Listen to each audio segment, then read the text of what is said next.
আর এক হাদিসে রাসূল সাল্লাল্লাহু আলাইহি ওয়াসাল্লাম বলছেন যে লাউ ইজতামাআল ইনসু ওয়াল জিন, সারা পৃথিবীর সব মানুষ, কোটি কোটি মানুষ আর সারা পৃথিবীর সব জিন একত্রিত হয়ে যদি একজন নিরপরাধ মানুষকে হত্যা করে, তাহলে আল্লাহ সারা পৃথিবীর সব মানুষকে জাহান্নামে দিয়ে দিবে, সারা পৃথিবীর সব জিনকে জাহান্নামে দিয়ে দিবে একজন নিরপরাধ মানুষকে হত্যা করার অপরাধ।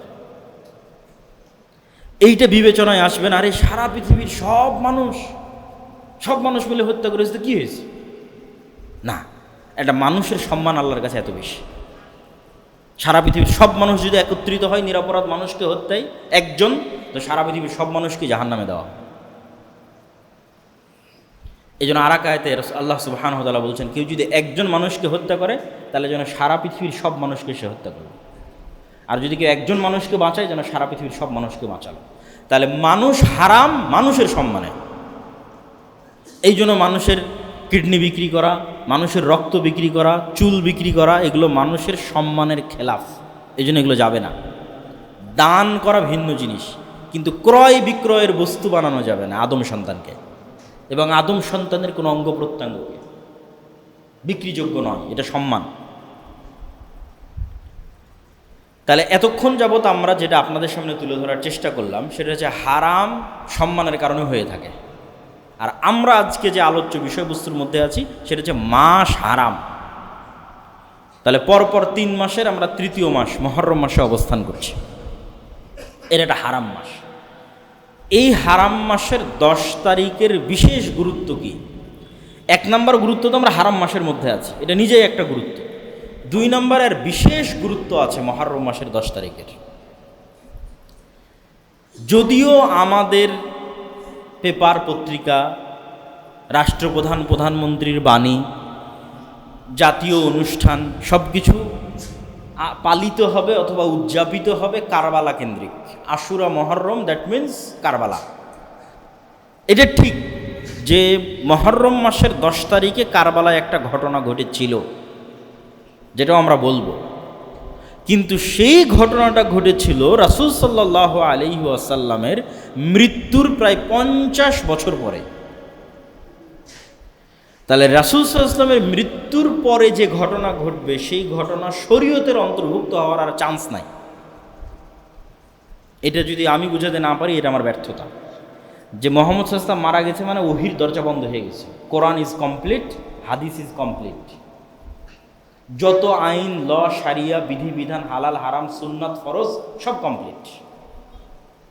এখন মুহাম্মদ সাল্লাল্লাহু আলাইহি ওয়াসাল্লামের মৃত্যুর 1 সেকেন্ড পরেও পাল্টা আবার কোনো কিছু ইসলামের মধ্যে ঢুকবে, এটার সুযোগ নাই।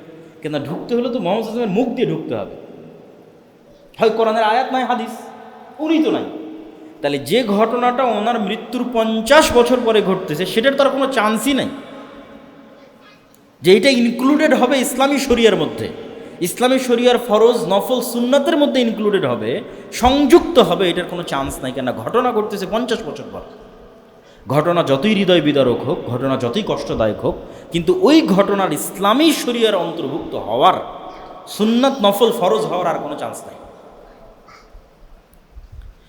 তাহলে এতটুকু নিশ্চিত যে আশুরা মুহররম নিয়ে যদি কোনো হাদিস থেকে থাকে অবশ্যই সেটা কারবালা নিয়ে হবে না। আশুরা মুহররম নিয়ে যদি কোনো কোরআনের আয়াত থেকে থাকে অবশ্যই সেটা কারবালা নিয়ে হবে না। কেন? এটা ঘটতেছে কোরআন অবতীর্ণ হওয়া শেষ হওয়ার পরে, হাদিস অবতীর্ণ হওয়া শেষ হওয়ার পরে কতদিন? 50 বছর পর।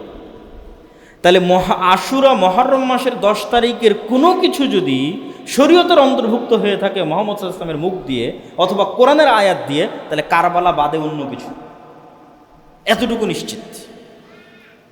সেটা কি? সেটা হচ্ছে রাসূল সাল্লাল্লাহু আলাইহি ওয়াসাল্লাম যখন মক্কা থেকে মদিনায় হিজরত করলেন, মক্কায় বসবাস করত মুশরিকেরা। আহলে কিতাবের সংখ্যা মক্কায় তেমন একটা ছিল না। আহলে কিতাব মানে যারা আল্লাহর কিতাব পেয়েছে, নবী পেয়েছে। তো মক্কার মানুষ ইসমাইল আলাইহিসসালাতু ওয়াসসালামের পর থেকে মুহাম্মদ সাল্লাল্লাহু আলাইহি ওয়াসাল্লাম পর্যন্ত কোনো নবী পায়নি, কোনো কিতাবও পায়নি। ইসমাইলের বংশে মুহাম্মদ সাল্লাল্লাহু আলাইহি ওয়াসাল্লাম ছাড়া কেউ নবীর দাবিই করেনি। তাহলে ইসমাইলের পরে প্রায় 3000 বছর কোনো নবী নাই, কোনো কিতাব নেই। কিন্তু ইব্রাহিম এবং ইসমাইলের স্মৃতি আছে, তাদের রেখে যাওয়া কিছু নিয়ম কানুন, আদর্শ বিকৃত অবিকৃত অবস্থায় আছে। তো মুহাম্মদ সাল্লাল্লাহু আলাইহি ওয়াসাল্লাম যখন মক্কা থেকে হিজরত করে মদিনায় গেলেন, মদিনায় আহলে কিতাবরা ছিল, খ্রিস্টানরা ছিল, ইহুদিরা ছিল। তো ইহুদিরা একটা দিনে সিয়াম পালন করে, এখনও করে, ইয়ম কিপ্পুর নামে। ইহুদিরা ওই দিনে রোজা রাখে। তো রাসূল সাল্লাল্লাহু আলাইহি ওয়াসাল্লাম বললেন, এটা কিসের সিয়াম তোমরা এই দিনে রোজা রাখতেছো? তো বলে, এই দিন সেই দিন যেই দিন আল্লাহ সুবহানাহু তাআলা মূসা আলাইহিস সালাতু ওয়াস সালামকে মুক্তি দিয়েছিলেন ফিরআউনের কবল থেকে। যেমন কোরআনের আয়াতে আল্লাহ বলছে, ওয়াইয নাজ্জাইনাকুম মিন আলি ফিরআউন ইয়াসুমুনাকুম সুআল আযাব ইউযাব্বিহুনা আবনাকুম ওয়া ইস্তাহইয়ুনা নিসাআকুম ওয়া ফি যালিকুম বালাউম মির রাব্বিকুম আযীম। হে বানু ইসরাইল, স্মরণ করো সেই দিনের কথা, ওয়াইয নাজ্জাইনাকুম মিন আলি ফিরআউন, যেদিন ফিরআউনের কবল থেকে আমি আল্লাহ তোমাদের মুক্তি দিয়েছিলাম। কোন ফিরআউন জানো? ইউযাব্বিহুনা আবনাকুম, তোমাদের ছেলে সন্তানদের জবাই করতো ওই ফিরআউন। ওয়া ইস্তাহইয়ুনা নিসাআকুম, আর তোমাদের মেয়েদের বাঁচিয়ে রাখতো ওই ফিরআউন। ছেলেদের কেন হত্যা করতো, মেয়েদের কেন বাঁচিয়ে রাখতো? ছেলেদের হত্যা করতো এই আশঙ্কায় যে বানু ইসরাইলের মধ্যেই ওই ছেলের জন্ম হবে যার হাতে ফিরআউনের পতন হবে, এই আশঙ্কায় ছেলেদের হত্যা করতো। মেয়েদের বাঁচিয়ে রাখতো কেন? একটা কওমের কে যে গোলাম বানানো হয়েছে এর সবচেয়ে বড় আলামত তখন ফুটে ওঠে যখন ওই কওমের মেয়েরা গোলাম, দাসী। একদিকে পুরুষ হত্যা আর একদিকে মেয়েদেরকে দাসী হিসেবে ফিরআউন এবং তার যারা লোকজন আছে তারা ব্যবহার করবে, কাজ করাবে। এর চেয়ে বড় অপমান আর কি হতে পারে? তো এইরকম ভয়াবহ ফিরআউনের কবল থেকে আমি তোমাদের মুক্তি দিয়েছি। ওয়াইদ ফারাকনা বিকুমুল বাহরা, যখন আমরা সমুদ্রকে চিরে দিয়েছিলাম। ওয়াগরাকনা আলা ফিরআউন, আর ওই সমুদ্রে ফিরআউন এবং তার সেনাবাহিনীকে ডুবিয়ে দিয়েছিলাম। তো পৃথিবীর ইতিহাসে যতগুলো বড় ঘটনা হতে পারে, বড় ঘটনা, তার মধ্যে একটা বিশাল বড় ঘটনা হচ্ছে সমুদ্র চিরে রাস্তা তৈরি হয়ে একদল মানুষ মুক্তি পাচ্ছে, আর ওই রাস্তার মধ্যে আর এক পৃথিবীর সবচেয়ে প্রতাপশালী শাসকদের একজন ডুবে মরতেছে এট এ টাইম, একই সময়ে। যে পৃথিবীর ইতিহাসের বড় ঘটনাগুলোর একটা বড় ঘটনা। তো রাসূল সাল্লাল্লাহু আলাইহি ওয়াসাল্লাম বললেন, যদি এই দিন সেই দিন হয়ে থাকে তাহলে আনা আহাক্কু বিমূসা মিনকুম, তাহলে মূসার খুশিতে খুশি হওয়ার হকদার আমি বেশি তোমাদের চাইতে। অতএব এই দিনে আমিও সিয়াম পালন করব। তাহলে মুহররমের 10 তারিখ তথা আজকে আমরা যেই দিনে অবস্থান করছি, আজ শুক্রবার মুহররম মাসের 10 তারিখে আমরা অবস্থান করছি, এই 10 তারিখ শরীয়তের মধ্যে ইনক্লুডেড যেই বিধান নিয়ে, কানেক্টেড যেই বিধান নিয়ে, সেই বিধানটার নাম হচ্ছে আজকের দিনে আল্লাহ মূসা আলাইহিস সালাতু ওয়াস সালামকে নাজাত দিয়েছিলেন, ফিরআউনকে ডুবিয়েছিলেন। সেটার শুকরিয়া স্বরূপ মূসা আলাইহিস সালাম প্রতি বছর এই দিনে সিয়াম পালন করতেন, এই দিনে সিয়াম পালন করতেন। তারই শুকরিয়া স্বরূপ মুহাম্মদ সাল্লাল্লাহু আলাইহি সাল্লাম এই দিনে সিয়াম শুরু করেছেন। মানুষ যেন মনে না করে যে হুবহু আহলে কিতাবের অনুসরণ হচ্ছে, এই জন্য এর আগে অথবা এর পরে আর একদিন তিনি বাড়িয়ে দিয়েছেন। তাহলে আশুরা মুহররম মাসের 10 তারিখ মূসা আলাইহিস সালামের মুক্তির জন্য স্মরণীয়, ফিরআউনের ধ্বংসের জন্য স্মরণীয়। এবং ওই শিক্ষাটা আমাদের নিতে হবে যে এই দিনটা যদি আমি স্মরণ করতে চাই তাহলে শিক্ষায় কোথায় ফিরে যেতে হবে? মূসার ফিরআউনের ঘটনা, যেটা আজকে আমাদের জন্য এই জুমার খুতবায় আলোচনা করা অনেক সময় সাপেক্ষ ব্যাপার। আমি আগের বহু বক্তব্যে বানু ইসরাইলের লম্বা ইতিহাস আলোচনা করেছি এবং বানু ইসরাইলের ইতিহাস থেকে আমাদের জন্য কী শিক্ষণীয়তা আলোচনা করেছি। তো আমরা আজকের দিন থেকে যদি কোনো শিক্ষা নিতে চাই, এই শিক্ষাটা মূসার ফিরআউনের পুরো জীবনী থেকে নিতে হবে। কেন আল্লাহ কোরআন যেই নবীর ঘটনা দিয়ে পরিপূর্ণ করে রেখেছে, সবচেয়ে বেশি কোরআনে যেই নবীর ঘটনা আলোচিত হয়েছে সেটা মূসার ফিরআউন। আর অন্য কোনো নবীর ঘটনা, আর অন্য কোনো জাতির ঘটনা এত বেশি কোরআনে আলোচিত হয়নি যত আলোচিত হয়েছে বানু ইসরাইল, মূসা, ফিরআউন। অতএব এখানে আমাদের জন্য শিক্ষা আছে। এই শিক্ষাটাই এই আশুরা মুহররমের দিনে আমাদের নিতে হবে। সেটা আমরা অন্য কোনো দিন আলোচনা করবো ইনশাআল্লাহ। এবার আমরা চলে যাই পরের পয়েন্টে। তাহলে আশুরা মুহররমের যেই স্মৃতিটা আমরা লালন করতেছি, যে কারবালার স্মৃতি, সেটার হাকিকাত কতটুকু, সেটার বাস্তবতা কতদূর? কারবালা কেন্দ্রিক যেই ঘটনা, এই ঘটনাটা ঘটতেছে 61 হিজরিতে। রাসূল সাল্লাল্লাহু আলাইহি ওয়াসাল্লামের মৃত্যুর পরে উনি কোনো খলিফা নির্ধারণ করে যাননি যে আমার পরে উমুকে খলিফা হবে, কোনো নাম নির্ধারণ করেন। 3 দিন লেগেছে সাহাবীদের ফাইসালা করতে পরবর্তী খলিফা আবু বকর রাদিয়াল্লাহু তাআলা আনহু। আল্লাহর নবী যদি বলেই যেতেন অমুক খলিফা, তাহলে খেলাফতের যে সিস্টেম, এই সিস্টেমটা তৈরি হতো না। খেলাফতের সিস্টেমে এক শাসক তার পরের শাসককে নির্ধারণ করে যাবে, এই ধারণার বাইরে বের হয়ে যোগ্য ব্যক্তিকে নির্ধারণ করতে হবে, এটাই হলো খেলাফতের নিয়ম। বাদশাহ তার পরবর্তী কোনো আত্মীয় স্বজনকে দায়িত্ব দিয়ে যাবে, এটা নয়। তা আমি যদি হাত ধরে সাঁতার শিখাই তাহলে তো হবে না, ছেড়ে দিলেই সে সাঁতার শিখবে। তো উম্মতে মুহাম্মাদি খেলাফত শিখবে, মুহাম্মদ সাল্লাল্লাহু আলাইহি ওয়াসাল্লাম কাউকে খলিফা না করে গেলেই শিখবে যে খেলাফত কিভাবে নির্ধারিত হতে হয়, খলিফা কেমনে নির্ধারণ হয়। আবু বকর রাদিয়াল্লাহু তাআলার পর ওমর, ওমর রাদিয়াল্লাহু পর ওসমান, ওসমান আলী। এর মধ্যে অনেক ঘটনা আছে। ওমর রাদিয়াল্লাহু তাআলার পর্যন্ত কোনো ফিতনা ছিল না, ওসমান রাদিয়াল্লাহু তাআলার যুগে ফিতনা শুরু হয়, আলী রাদিয়াল্লাহু তাআলার যুগে ফিতনায় পরিপূর্ণ হয়ে যায়। আলী রাদিয়াল্লাহু তাআলা আনহুর সময় থেকেই যে সমস্যাটা শুরু হয় সেটা হচ্ছে মুআবিয়া রাদিয়াল্লাহু তাআলা দীর্ঘদিন থেকে সিরিয়ার শাসক, গভর্নর। ওমর রাদিয়াল্লাহু তাআলার খেলাফত আমলে মুআবিয়া রাদিয়াল্লাহু তাআলা প্রথম সিরিয়ার গভর্নর হয়েছেন। ওসমান রাদিয়াল্লাহু তাআলার শাসন আমলে উনি গভর্নর হিসেবে কন্টিনিউ করেছেন। তো মুআবিয়া রাদিয়াল্লাহু তাআলার যে সৎ শাসন, এই সৎ শাসনে সিরিয়ার মানুষ তার ভক্ত হয়ে গেছে। তার যে ন্যায়পরায়ণতা, আদালত, তার যে চিন্তা চেতনা, উচ্চ চিন্তা ভাবনা। তো দীর্ঘ 20-30 বছর মুআবিয়া রাদিয়াল্লাহু তাআলা সিরিয়ার শাসক, সৎ এবং ন্যায়পরায়ণ গভর্নর হিসেবে। তো এই জন্য সিরিয়ার মানুষের পক্ষে অন্য কাউকে মুআবিয়াকে বাদ দিয়ে মেনে নেওয়া খুব কঠিন ছিল। যে কোনো একজন খলিফা এসে মুআবিয়াকে বাদ দিবে এবং ওই জায়গায় আরেকজন গভর্নর করবে, এটা খুব কঠিন ছিল সিরিয়ার মানুষের জন্য। তাহলে সিরিয়ার মানুষেরা আদিকাল থেকেই মুআবিয়া রাদিয়াল্লাহু তাআলার ভক্ত। আর যারা নিজেদেরকে শিয়া দাবি করে, এরা আলী রাদিয়াল্লাহু তাআলার ভক্তি এবং শ্রদ্ধার দাবি করে। ফলত যুগ যুগ থেকে যারা শিয়া, তারা সিরিয়ার মানুষকে সহ্য করতে পারে না। যেমন লাস্ট যে বাশার আল আসাদ বা যারা ছিল, যে সিরিয়ার মানুষকে সহ্য করতে না পারার কারণ কি? ইরান সিরিয়ার মানুষকে সহ্য করতে পারে না।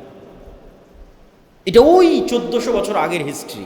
কেন 1400 বছরের লিগ্যাসি ধরে রেখে এখনও সিরিয়ার মানুষেরা মুআবিয়া, আবু সুফিয়ান তাদেরকে ভালোবাসে। কিন্তু তাদেরকে ভালোবাসতে গিয়ে যদি কেউ আলী রাদিয়াল্লাহু তাআলাকে ছোট করে, তাহলে ওটাকে বলা হয় নাসিবি। ওটাও বাতিল ফিরকা, ওটাও একটা বাতিল ফিরকা। শিয়া যেমন একটা বাতিল ফিরকা, নাসিবি একটা বাতিল ফিরকা। ভারসাম্য বজায় রাখতে হবে। রাসূল সাল্লাল্লাহু আলাইহি ওয়াসাল্লামের সাহাবী মুআবিয়াও, রাসূল সাল্লাল্লাহু আলাইহি ওয়াসাল্লামের সাহাবী আলীও রাদিয়াল্লাহু তাআলা আনহু, কারো প্রতি বিদ্বেষ রাখা যাবে না। তো আমি ঘটনা প্রবাহ তুলে ধরতেছি। তো মুআবিয়ার পরে সর্বপ্রথম পিতার পরে পুত্র খলিফা হবে, এই সিস্টেমটা চালু হয়। তিনি তার ছেলে ইয়াজিদকে দায়িত্ব দেন। তো ইয়াজিদের হাতে মোটামুটি মক্কা মদিনা বাদে সারা ইসলামী বিশ্বের সবাই বায়াত করে ফেলেছে। সমগ্র ইসলামী বিশ্বের সবাই ইয়াজিদের হাতে বায়াত করে ফেলেছে। অনেক বড় বড় সাহাবী বায়াত করেছে, কিন্তু মক্কা এবং মদিনার মানুষরা বায়াত করেন। মক্কা এবং মদিনার মানুষের এটা পছন্দ হয়নি যে শাসকের পরে তার ছেলে শাসক হয়, এবং মক্কা মদিনা তখন বড় বড় সাহাবীরা ছিলেন। কিন্তু তারা আর নতুন কারো হাতে বায়াত নেবে এরকমও হয়নি, যদিও পরবর্তীতে আব্দুল্লাহ বিন জুবাইরের হাতে মক্কার মানুষ বায়াত নিয়েছে, আর মদিনার মানুষেরা কারো হাতে বায়াত নেয়নি। সর্বশেষে তারা ইয়াজিদ এবং উমাইয়া খলিফা তাদের হাতে বায়াত নেয়। তো কুফার মানুষেরা চিঠি লেখে হুসাইন রাদিয়াল্লাহু তাআলা আনহুর কাছে যে আমরা আপনার হাতে বায়াত নিতে চাই, আপনি কুফায় আসেন, আপনাকে আমরা খলিফা হিসেবে নির্ধারণ করতে চাই। তো মদিনায় অবস্থান করা আব্দুল্লাহ বিন ওমর, আব্দুল্লাহ বিন আব্বাস, তারা মদিনায়, তারা সবাই হুসাইন রাদিয়াল্লাহু তাআলাকে বুঝান যে এই কুফার মানুষ আপনার বাবার সাথে গাদ্দারি করেছিল, এদের প্ররোচনায় পা দিয়ে আপনি মদিনা ছেড়ে যায়েন না, এরা আবার আপনার সাথে গাদ্দারি করবে, মুনাফিক। কিন্তু এই পরিমাণ চিঠি কুফা থেকে হুসাইন রাদিয়াল্লাহু তাআলা রিসিভ করেন যে উনি বিশ্বাস করেন যে না, কুফার মানুষের উপর ভরসা করা যায়। তো উনি ওনার চাচাতো ভাইকে প্রথম পাঠিয়েছিলেন, সেও পজিটিভ নিউজ দেয় যে না, আসেন কুফার মানুষ আপনার পাশে দাঁড়াবে। কিন্তু যখন হুসাইন রাদিয়াল্লাহু তাআলা তার পরিবার পরিজনকে নিয়ে রওনা করলেন, কুফার উদ্দেশ্যে, ততদিনে কুফার মানুষ তার আসল চেহারা দেখিয়ে ফেলেছে। তারা যেই গাদ্দারি, যে মোনাফিকি তার পিতার সাথে করেছে, একই গাদ্দারি মোনাফিকি হোসেন রাদিয়াল্লাহু তাআলা আনহুর সাথে করেছে। হোসেন রাদিয়াল্লাহু তাআলার পাশে এসে যে দাঁড়াবে, তাকে যে বাঁচাবে, তার জন্য লড়াই করবে, কিচ্ছু করেনি। জাস্ট ফাও চিঠি পাঠিয়ে দাওয়াত দিয়ে রেখে, মানে আমাদের বাংলা ভাষায় বলে যে মই দিয়ে গাছে উঠাই দিলাম, পরে মইটা নিয়ে নিলাম। তো ইয়াজিদের পক্ষ থেকে আদেশ ছিল দেওয়া যাবে না রাদিয়াল্লাহু তাআলা আনহুকে। হত্যার কোনো আদেশ ইসলামের ইতিহাসে প্রমাণ পাওয়া যায় না যে ইয়াজিদ আদেশ দিয়েছে যে হুসাইন রাদিয়াল্লাহু তাআলা আনহুকে হত্যা করতে হবে, মর্মে কোনো আদেশের ডকুমেন্ট নাই। আদেশ হচ্ছে তাকে কুফায় প্রবেশ করতে দেওয়া হবে না, কেন কুফায় প্রবেশ করলে বায়াত হবে, বায়াত করলে সে নতুন খলিফা হবে, ফিতনা তৈরি হবে, এটা তার জন্য রিস্ক। কিন্তু স্থানীয় যারা শাসক ছিল, গভর্নর ছিল ওবাইদুল্লাহ বিন জিয়াদ, তারা যখন হোসেন রাদিয়াল্লাহু তাআলা আনহুর সাথে যুদ্ধে সম্মুখ সমরে যখন যায়, তখন তারা হোসেন রাদিয়াল্লাহু তাআলা আনহুর যে সম্মান এবং যে মর্যাদা রক্ষা করার কথা সেটা রক্ষা করতে পারেনি, বরং হোসেন রাদিয়াল্লাহু তাআলার পরিবার পরিজনের মোটামুটি পুরুষ যারা ছিল তাদের সবাইকে সেখানে হত্যা করা হয়। তো ইয়াজিদ তখন কোথায়? ইয়াজিদ তখন সিরিয়ার রাজধানী দামেস্কে। হত্যা হচ্ছে কোথায়? ইরাকের নগরী কুফাতে, অনেক দূর। ধরেন আমি বসে আছি দিল্লিতে, যুদ্ধ হচ্ছে বাংলাদেশে। আমি বাংলাদেশে আছি, আমি নিজে যুদ্ধ করছি, এরকম নয়। তো ইয়াজিদ সরাসরি যুদ্ধে কানেক্টেড, অথবা সে যে শহরে আছে সেই শহরে যুদ্ধ হচ্ছে, এরকম না।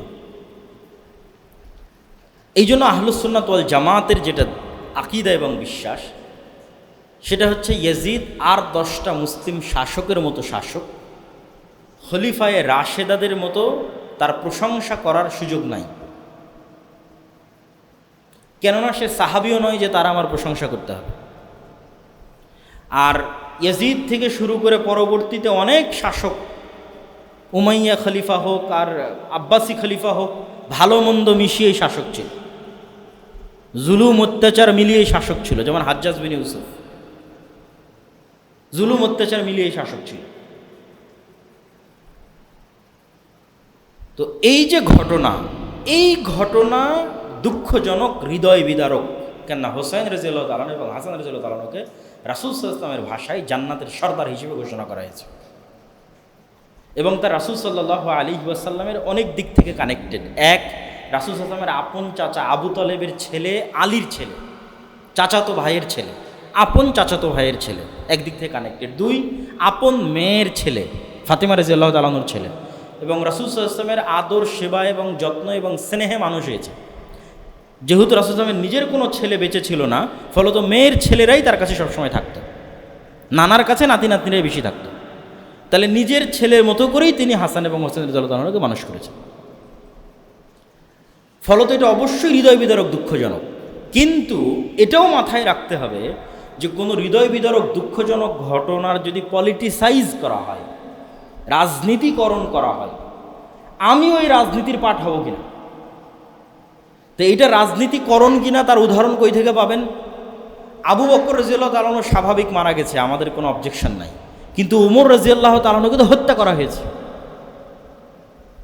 তো ওমর রাদিয়াল্লাহু তাআলা আনহুর হত্যা সম্মানের দিক থেকে বেশি হৃদয় বিদারক, না হাসান এবং হোসেন রাদিয়াল্লাহু তাআলা আনহুর হত্যা বেশি হৃদয় বিদারক?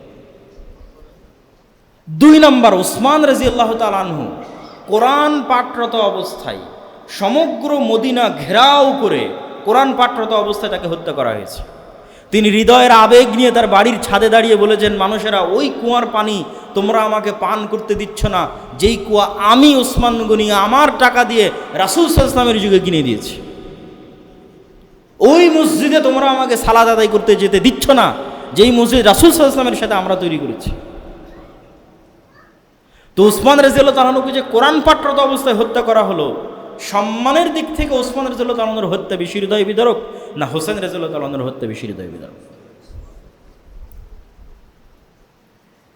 তো তাহলে উসমান রাদিয়াল্লাহু তাআলা আনহু কোন দিন মারা গেল, সেই দিনের শোক কোথায়? আমরা তো কেউ জানি না উসমান রাদিয়াল্লাহু তাআলা কবে মারা গেছে, ওই দিনের শোক তো কেউ পালন করে। ওমর রাদিয়াল্লাহু তাআলা আনহু কবে মারা গেল, তাকে হত্যা করা হলো, ওই দিনের শোক কোথায়? সব বাদ দিলাম, মুহাম্মদ সাল্লাল্লাহু আলাইহি ওয়াসাল্লাম কোন দিন মারা গেল, সেই দিনের শোক কোথায়? তাহলে শোক পালনের একটা বিধিবিধান ইসলামে আছে। একটা স্বাভাবিক মানুষ মারা গেলে শোক 3 দিন, স্বামী মারা গেলে স্ত্রীর শোক 4 মাস 10 দিন, এর বাইরে শোক পালনের আর কোনো বিধান নাই। এই জন্য ইসলামে মুহাম্মদ সাল্লাল্লাহু আলাইহি ওয়াসাল্লাম কবে মারা গেছে ওই দিনে কোনো সাহাবী শোক পালন করেনি। ওমর কবে মারা গেছে এটা নিয়ে সাহাবীরা শোক করেনি, ওই দিনকে উদযাপন হয়নি। এটা ইসলামের মধ্যেই নাই এই সিস্টেম। তারপরের যেটা পয়েন্ট সেটা হচ্ছে যে আলে বাইতের প্রতি ভালোবাসা। আলে বাইত মানে আল্লাহর নবীর পরিবার পরিজন আত্মীয় স্বজনের প্রতি ভালোবাসা, এটা ইসলামের পার্ট। না হলে আমরা দরুদ শরীফে এই দোয়া পড়তাম না যে আল্লাহুম্মা সাল্লি আলা মুহাম্মাদু ওয়া আলা আলি মুহাম্মাদ কামা সাল্লাইতা আলা ইব্রাহিম ওয়া আলা আলি ইব্রাহিম ইন্নাকা হামিদুম মাজিদ। আল্লাহ ইব্রাহিমের পরিবারের উপরে যেমন দয়া রহমত বর্ষণ করেছেন, ওই রকম দয়া রহমত বর্ষণ করেন আমার নবী মুহাম্মদ সাল্লাল্লাহু আলাইহি ওয়াসাল্লামের পরিবারের উপর। তো এটা তো আল্লাহ নবীর পরিবারের উপর ভালোবাসা থেকে আমরা দরুদ পাঠ করি। কিন্তু আল্লাহর নবীর পরিবার মানে নট অনলি হুসাইন রাদিয়াল্লাহু তাআলা আনহু। কেন নট অনলি হুসাইন? আপনাকে মিলিয়ে দিই। হুসাইন রাদিয়াল্লাহু তাআলা আনহু যদি আল্লাহর নবীর কন্যার সন্তান হওয়ার কারণে আলে বাইতের অংশ হয়, অথবা আলী রাদিয়াল্লাহু তাআলা আনহু যদি আল্লাহর নবীর কন্যাকে বিবাহ করার কারণে আলে বাইতের অংশ হয়, তাহলে উসমান রাদিয়াল্লাহু তাআলা আনহু আল্লাহর নবীর একটা নয় দুইটা কন্যাকে বিবাহ করেছেন, উম্মে কুলসুম এবং রোকাইয়া, একজনের মৃত্যুর পর আরেকজন। তাহলে ফাতেমার হাজব্যান্ড, ফাতেমা রাদিয়াল্লাহু তাআলা আনহার স্বামী, ফাতেমার স্বামী হওয়ার কারণে যদি ভালোবাসার পাত্র হয়, একই কারণে আল্লাহর নবীর 2 কন্যার স্বামী হওয়ার পরেও উসমান কেন ঘৃণার পাত্র হবে? নাউজুবিল্লাহ। তাহলে এটা আলে বাইতের প্রতি ভালোবাসা নয়, এটা পলিটিক্স। আলে বাইতের প্রতি ভালোবাসা হলে 1 মেয়েকে বিবাহ করেছে আলী রাদিয়াল্লাহু তাআলা, 2 মেয়েকে বিবাহ করেছে উসমান রাদিয়াল্লাহু তাআলা। ধরলাম যে আলী রাদিয়াল্লাহু তাআলা আনহু রাসূল সাল্লাল্লাহু আলাইহি ওয়াসাল্লামের আপন চাচার ছেলে, রাসূল সাল্লাল্লাহু আপন চাচা আবু তালেব, তার ছেলে আলী। তাহলে রাসূল সাল্লাল্লাহু আলাইহি ওয়াসাল্লামের চাচা তো ভাই হওয়ার কারণে যদি আলী রাদিয়াল্লাহু তাআলা আনহু ভালোবাসার পাত্র হয়, তো রাসূল সাল্লাল্লাহু আলাইহি ওয়াসাল্লাম কি আর চাচা ছিল না? হামজা ইবনে আব্দুল মুত্তালিব, আব্বাস ইবনে আব্দুল মুত্তালিব, আব্বাস ইবনে আব্দুল মুত্তালিবের ছেলে আব্দুল্লাহ বিন আব্বাস হাজার হাজার হাদিস বর্ণনা করেছে। তাহলে আপনি একই সময়ে আলী ইবনে আবি তালেবের প্রতি ভালোবাসা রাখবেন আর আব্বাস ইবনে আব্দুল মুত্তালিবের প্রতি বিদ্বেষ রাখবেন, তাহলে এটা আলে বাইতের প্রতি ভালোবাসা নয়। ডাল মে কুছ কালা হয়, এখানে অন্য কোনো প্রবলেম আছে, অন্য কোনো সমস্যা আছে। আর বড় বড় আলেম ওলামা সবাই একমত, কেননা এই বিষয়ে কোরআনের আয়াত সরাসরি অবতীর্ণ হয়েছে যে রাসূল সাল্লাল্লাহু আলাইহি ওয়াসাল্লামের স্ত্রীরাও আলে বাইতের অংশ। সূরা আহজাবের মধ্যে আল্লাহ বলছেন, ইয়া নিসা আন-নবী লাস্তুন্না কা আহাদিম মিনান নিসা, হে নবীর স্ত্রীগণ তোমরা অন্য মহিলাদের মতো নও। বলতে বলতে সবশেষে বলছেন যে আহলাল বাইত, তোমরা হচ্ছে আহলে বাইতের অংশ, মানে রাসূল সাল্লাল্লাহু আলাইহি ওয়াসাল্লামের পরিবারের অংশ।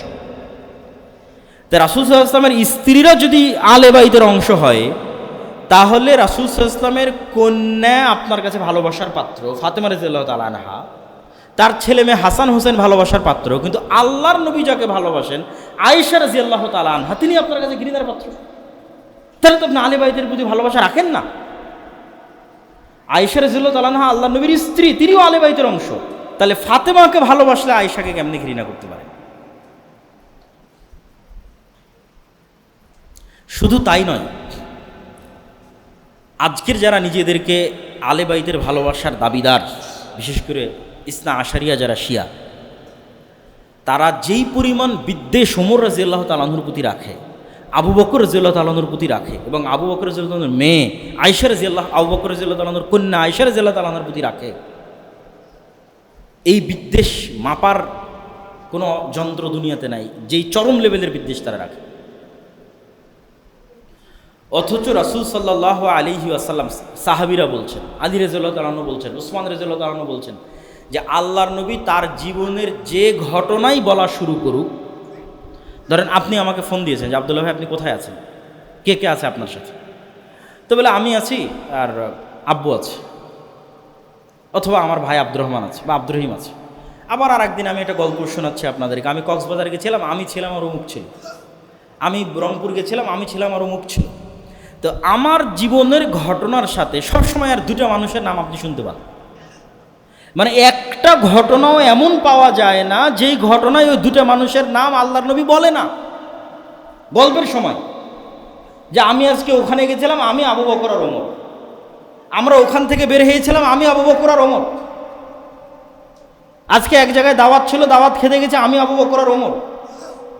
তাহলে মুহাম্মদ সাল্লাল্লাহু আলাইহি সাল্লামের 24 ঘন্টার সবচেয়ে বেশি সময় যেই দুইজনের সাথে কাটে, সেই দুইজন হচ্ছেন আবু বকর এবং ওমর রাদিয়াল্লাহু তাআলা আনহু। এখন আশ্চর্যজনক, দুঃখজনক হলেও সত্য যে ইহুদিদের কাছে মুসা আলাইহিস সালামের সাথে যারা ছিল তারা জনপ্রিয়। মুসা আলাইহিস সালামের খাদেম ইউশা বিন নুন খিজিরের সফরে গেছিল, তো মুসা আলাইহিস সালামের সাথে যারা ছিল, মুসা আলাইহিস সালামের ভাই হারুন, তারা ইহুদিদের কাছে জনপ্রিয়, সম্মানের পাত্র। খ্রিস্টানদের রাস্তাঘাট, কল কলেজ, কারখানা সব কিছু ঈসা আলাইহিস সালামের যে 12 জন হাওয়ারি ছিল ওই 12 জনের নামে।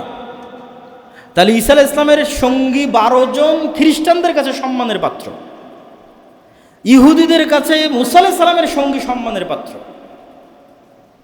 আর এই রাফিজিদের কাছে আমার নবী মুহাম্মদ সাল্লাল্লাহু আলাইহি ওয়াসাল্লাম কতটা খারাপ হলে মুহাম্মদ সাল্লাল্লাহু আলাইহি ওয়াসাল্লামের সাথে যারা সব সময় থাকতো ওদের প্রতি এদের সবচেয়ে বেশি বিদ্বেষ।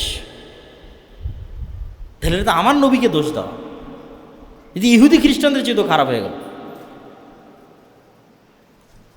আমার যদি আবু বকর এবং ওমর খারাপ হয় তাহলে 100% আমার নবীও খারাপ, নাউজুবিল্লাহ। তাহলে আবু বকর এবং উমরের প্রতি বিদ্বেষ পোষণ করা তো বহু দূরের কথা, ভালোবাসা থাকলেই ওটা ইমানের অংশ, আর না থাকলে, বিদ্বেষ থাকলে কাফের হয়ে যেতে পারে।